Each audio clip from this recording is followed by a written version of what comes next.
Very good morning to everyone. तो दिन की शुरुआत होती है कुछ ऐसे। फटाफट से मैंने सफाई की और अब देखो रूम कितना चमक रहा है। स्टडी टेबल को भी ऑर्गेनाइज किया और अब तक मैं नहा वहा के तैयार हो चुकी हूँ और अपना पहला स्लॉट कर भी चुकी हूँ। उसकी क्लिप डिलीट हो गई थी। तो ये मेरा स्लॉट 2 है जहाँ पे मैंने एंशिएंट हिस्ट्री को शुरू किया। स्लॉट 1 में मैंने अपने करंट अफेयर्स को ख़त्म किया और नोट्स के रिवीजन भी किए। स्लॉट 2 में मैं एंशिएंट हिस्ट्री के चैप्टर इंडस वैली सिविलाइजेशन का रीडिंग कर रही हूँ।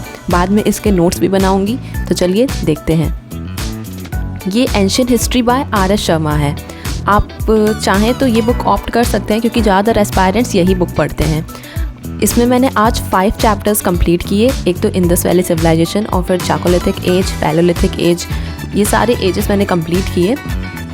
और अब इतना बोल के मुझे इस टाइम पे बहुत तेज प्यास लगने लगी थी और ये चैप्टर फाइनली पूरा कंप्लीट हो गया था। और आप टाइम दे सकते हैं कि 12:30 तक, आधे घंटे के अंदर मैंने ये चैप्टर पूरा कंप्लीट किया इंडस वैली सिविलाइजेशन। तो यहाँ पे स्लॉट 3 शुरू हो चुका है। इसी चैप्टर के मैं नोट्स बनाना शुरू कर दिया था और इसमें करीब मुझे काफ़ी टाइम लग गया था क्योंकि सिर्फ इंडस वैली सिविलाइजेशन का नोट्स नहीं था। जैसा कि मैंने बताया कि मैंने 5 चैप्टर्स कंप्लीट किए थे एंशिएंट हिस्ट्री के। तो उन 5 के नोट्स बनाए मैंने और उसको क्रिस्प नोट्स बनाए, सबका अलग अलग फिर ऑर्गेनाइज़ किया। तो इसमें करीब 1 से 1.5 घंटे लग गए और अब मेरी प्यास कंट्रोल नहीं हुई मुझसे, तो मैं गई पानी पीने। और यहाँ मैं क्या देखती हूँ, मेरी बॉटल खाली हो चुकी है। तो अब इसे भरने का टाइम है। तो 1 2 3 एंड फाइनली फिल अप। अपनी टेबल पे रख देते हैं सुंदर से सजा के। तो सामने रहती है तो इंसान पी भी लेता है, ऐसे दूर जाके तो मन नहीं करता कि हाँ आप जाओ लेकर आओ और फिर पियो। फिर मैं अपने काम पे वापस से लग जाती हूँ और ये काम कंप्लीट करते करते करते करते मुझे हो गए थे करीब, आप देख सकते हैं 2:30 बज गए थे। अब यहाँ पे मैं अपने टेबल को फिर से ऑर्गेनाइज़ कर रही हूँ, साफ़ कर रही हूँ। और फिर 1 घंटे के में मैंने कुछ नहीं किया, बस खाना खा के थोड़ी देर लेटा और अभी मैं यहाँ पे जा रही हूँ अपने ट्यूशन्स देने। ट्यूशन्स देकर आई मैं करीब 5 बजे तक। हाँ 5 बजे तक यहाँ पे देखिए मैं आ गई हूँ, वेरी टायर्ड। एंड यहाँ पे 5 बज चुके हैं।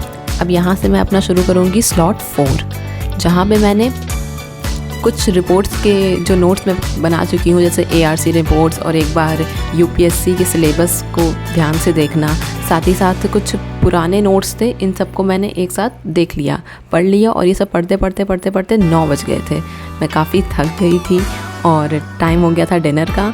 तो फिर डिनर किया, उसके बाद आगे की पढ़ाई की, जिसमें मैंने सोचा कि मैं सिर्फ PYQ सॉल्व करूंगी और आज के दिन इतना ही रखते हैं क्योंकि अब इससे ज़्यादा रखने से हेक्टिक हो जाता दिन।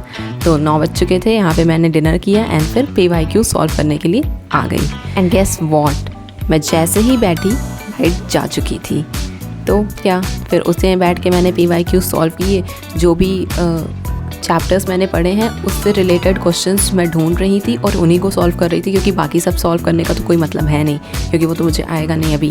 तो क्वेश्चंस वही ढूंढ रही थी और सॉल्व कर रही थी, जिसमें से अच्छे खासे बन जा रहे थे, क्वेश्चंस के आंसर निकल आ रहे थे। बट हाँ, ये मैंने चेंज नोटिस किया कि पहले जो UPSC था उसने क्वेश्चंस डायरेक्टली पूछ लिए हैं, लेकिन अब वो काफ़ी डीप से क्वेश्चन पूछता है। वो मुझे लगता है करंट अफेयर्स से रिलेटेड क्वेश्चंस आते हैं। तो अब आपको जो भी करंट इवेंट्स चल रहे हैं उससे रिलेटेड टॉपिक पढ़ना है और उसी के बेसिस पे करंट अफेयर्स से बेस्ड क्वेश्चंस आते हैं। सो अगर आपको ये वीडियो पसंद आई हो तो मेरे इस वीडियो को लाइक करें, चैनल को सब्सक्राइब करें और साथ ही साथ मुझे कमेंट्स में काफ़ी मोटिवेट करें कि मैं अपनी इस जर्नी को कंटिन्यू रखूँ और आपके साथ भी शेयर करूँ।